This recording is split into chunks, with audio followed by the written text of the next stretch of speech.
Hello guys, nimekuwa nikiuza Shilajit for the longest time, lakini sijawahi onyesha kwa nini.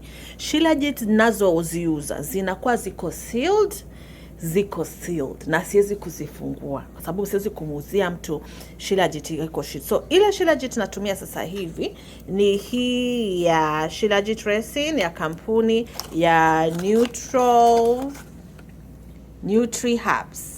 Is one, yani India kuna 3 companies za bed Kapiva, here NutriHub and another one iko na jina la Kihindi. So this is how Shilajit should look like.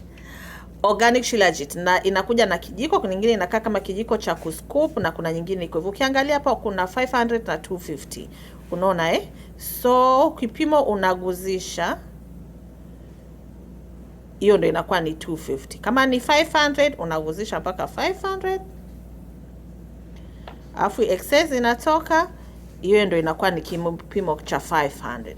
Kwa hivyo mimi leo ninaweka kwenye my juice, my detox na kunywa. Kwa nini? Ina minerals nyingi. Mimi nimetoka kunyonyesha, singetumia wakati nanyonyesha, and I want to recover a lot of things nimepoteza katika kipindi kile ninanyonyesha Amara.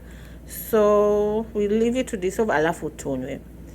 Shilajit ni game changer. Yani sijui naweza kuambia nini kuhusu Shilajit.